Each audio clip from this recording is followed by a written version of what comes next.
Hello and welcome. This is a Kit Guru review. I'm Schnitz and today I'm going to be taking through the GameMax Polaris, which is a medium style gaming case with two tempered glass side panels. The gross weight of this is around 8 kilograms and price you're looking at about 65 Great British pounds. So crack on. As you can see, it's a GameMax case there, if it wasn't half obvious with their massive logo on the shroud itself. Not something I do, I'd probably prefer a little badge, but hey ho, try something new. Like I say, with the two tempered glass side panels, it's only one on this side and one on the front. On the rear itself, it has a matte black metal sort of panel with a little bevel out with up to 20mm cable management. So you can crack on with that there. Onto the cable management. In the rear with the 20mm and also these little cable management little hooks. I cable tied so many things. I think there's more cable and more plastic in this system than anything else. But it worked a treat. No qualms there, everything went fantastic. Under the shroud I've got a PSU, which is a fully modular, but it's covered up. You can't see any of the cables here, you can just see the braided ones that come out and attach to the components. It also covers up three 3.5-inch bays and an RGB controller. So the RGB controller is where all the fans connect to, and this little bad boy comes into action. So this here can actually control the brightness, the on and off for the fans, any fan colour, fan speed. So if it's a bit toasty, bosh mate, you can either speed it up or turn it down. It has breathe options and also auto options, which go sort of through rainbow colours and so on.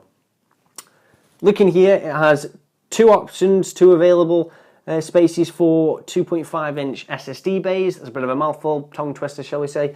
And it also has this little optical drive sort of area here with no option to install any optical drive, so it only leads me to believe that this was the former chassis for another style case that's similar.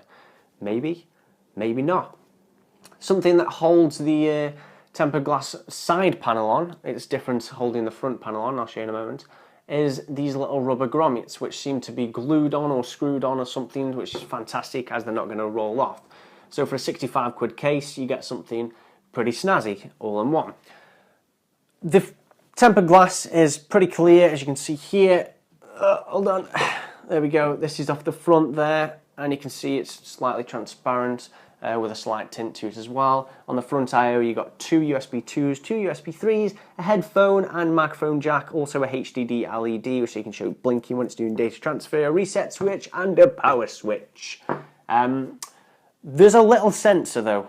Back onto this remote, there's a little sensor that has to be caught by the remote, obviously, but you have to be like at this point and click it, and it's almost out of position sometimes, but you can arrange the position on itself. There's a little texture on the front which is like X's, X marks the spot, so you can see the LEDs through, but let's power them on so we can see how this works.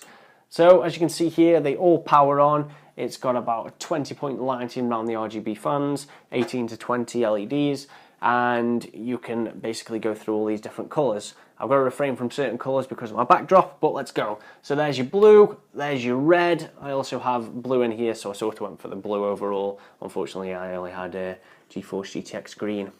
Blue and green should never be seen. No, red and green should never be seen. Onto the review. You can have an ATX motherboard in there.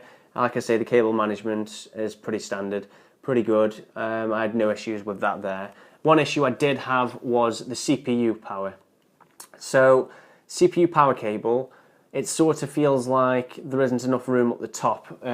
Certain people install the motherboard first, then route the CPU power cable. With this case in particular, you need to somehow plug the CPU power 4 to 8 pin in the top of the motherboard and then drop it down, because your motherboard sort of lies over the top of it. That's okay because you've got standoffs, so if you've got braided cable it's a bit more difficult because it's a bit more thick, but it's nothing you can't push by.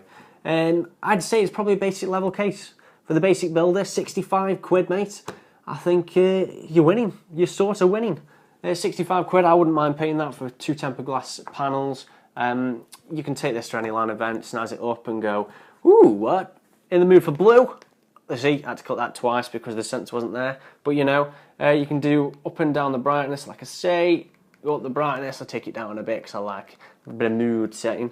On and off, so turn it off, turn it on, there we go. Like I say, this is a medium style gaming case. I quite like it, it's quite bang for buck from GameMax themselves. Preferably I wouldn't have this big GameMax logo for branding because it takes up too much. I'd probably prefer a little logo down here, but that's just me picking little faults. Other than that, I quite liked it. It's pretty snazzy, I don't know what else to say. Airflow is good, it's easy to build in, not too complicated. Standard style case, probably best for beginners. £65. 8 kilograms, you've not seen, it's probably like 10, 12 kilograms total when the system's fully built. It's raised above the floor a little bit here. It's got a filter underneath which helps with dust. Other than that, I think I've been Schnitz. If you like what me and Leo do, then please like and subscribe. Leo does other reviews, I do these reviews, we sort of work together on this, so come on! In the link in the description below, that goes over to the written review where hopefully if anything I've missed will be added in there. If not, I'm sorry. And other than that, I've been Schnitz. I'll see you later. Love you. Goodbye.